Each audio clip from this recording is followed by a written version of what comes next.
अस्सलामुअलैकुम वरहमतुल्लाहि वबरकातुहू। दोस्तान अजीज़, आपका मेज़बान इमरान अहमद चीमा आपकी खिदमत में हाज़िर है। दोस्तान अजीज़, सिलसिला सीरतुल नबी सल्लल्लाहु अलैहि वसल्लम में हम अपने आज के मौजू का आगाज़ करते हैं। इससे पहले नए दोस्तों से गुजारिश है कि वो चैनल को सब्सक्राइब करें ताकि हमारी हर वीडियो आपको सबसे पहले मौसूल होती रहे। तो आइए आज के सबक का आगाज़ करते हैं। बिस्मिल्लाहिर्रहमानिर्रहीम। खुशबख्त ज़ैद ने अपने वतन वापस जाने पर नबी करीम सल्लल्लाहु अलैहि वसल्लम की गुलामी को पसंद कर लिया। हजूर ने भी अज़राह बंदा परवरी ज़ैद को अपना मुतनब्बा बना लिया और जब तक सूरह अहज़ाब की वो आयात नाज़िल नहीं हुई, ज़ैद को ज़ैद बिन हारसा की बजाय ज़ैद बिन मोहम्मद कहा जाता रहा। इस एक वाक़ये से ही आप हजूर के इन अखलाक़े आलिया और सिफ़ात जमीला का अंदाज़ा लगा सकते हैं। हजरत खदीजतुल कुबरा ने हजरत ज़ैद को हजूर की खिदमत में तोहफा पेश किया।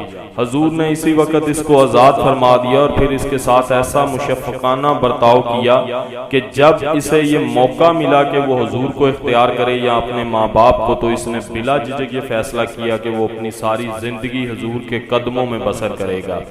ये वाक़या ऐलान नबूवत से पहले का था। इस वक्त हजूर के अखलाक़े करीमाना इस बात की साफ गम्माज़ी कर रहे थे कि यह हस्ती सारे आलम इंसानियत के लिए सरापा रहमत व हिदायत बनकर ज़हूर पजीर होने वाली है।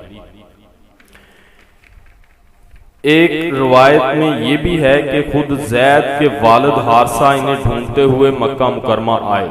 वहां उन्होंने अपने बेटे को देखा और पहचान लिया। फिर ये वाक़या पेश आया। बेसत से पहले एक और अहम वाक़या है जिससे हजूर नबी करीम सल्लल्लाहु अलैहि वसल्लम की सियासी बसीरत और कौमी हमीयत पर रोशनी पड़ती है। इसका मुतालिया भी क़ारीन कराम के लिए ज़ाते मुस्तफ़ा के कमालात तक रसाई हासिल करने के लिए अज़ बस मुफीद होगा।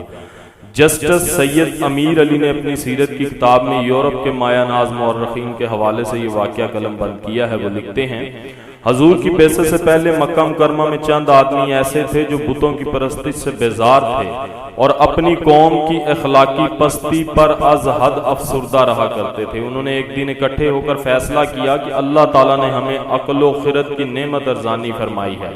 ये बड़े शर्म की बात है कि हम पत्थर की इन बेजान मूर्तियों को अपना खुदा बनाएं और इनको सजदा करें। हमें चाहिए कि हम तलाशे हक में मुख्तलिफ ममालिक में जाएं और अगर कहीं हमें नूरे हक दस्तयाब हो, इससे अपने दिलों को भी मुनव्वर करें और अपने वतन वापस आकर अपनी कौम को भी इस जिल्लत से निकालने की सही करें।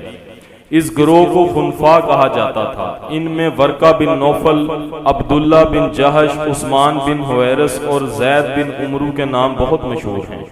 इनमें से एक शख्स उस्मान बिन हुवैरस कुस्तुनतुनिया पहुंचा। कैसर रूम के दरबार में इसे रसाई हासिल हुई। इसने ईसाई मजहब कबूल कर लिया और कैसर के दरबार में बड़ा मुकाम पैदा कर लिया। कैसर ने भी अपने इनामात की इस पर बारिश कर दी और जब कैसर को यकीन हो गया कि उस्मान अब ज़हनी तौर पर और मजहबी तौर पर भी पूरी तरह इसके ज़ेरे असर आ गया है, तो इसने इसको अपना आलाकार बनाकर अपनी एक दरीना ख्वाहिश पूरी करने का मंसूबा बनाया।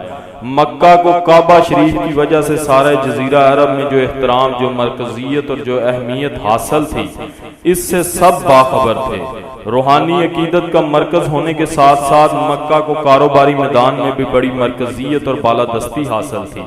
मशरक और मशरक बैस से जितना तजारती सामान बादबानी कश्तियों के जरिए यमन की बंदरगाहों तक पहुंचता था, इसे मक्का के तुजार ही वहां से खरीद कर और अपने ऊँटों पर लाद कर मिस्र, शाम के अलावा बहरे रूम की दूसरी बंदरगाहों तक पहुंचाते, वहां के ताजरों के हाथ फरोख्त करते, फिर इसी रकम से मगरबी मुमालिक और मिस्र वगैरह से आया हुआ सामान खरीदते, अपने ऊँटों पर लादते और यमन की बंदरगाहों तक पहुंचाते, जिससे मक्का के ताजर पेशा लोगों की माली हालत बड़ी मुस्तहकम हो गई थी।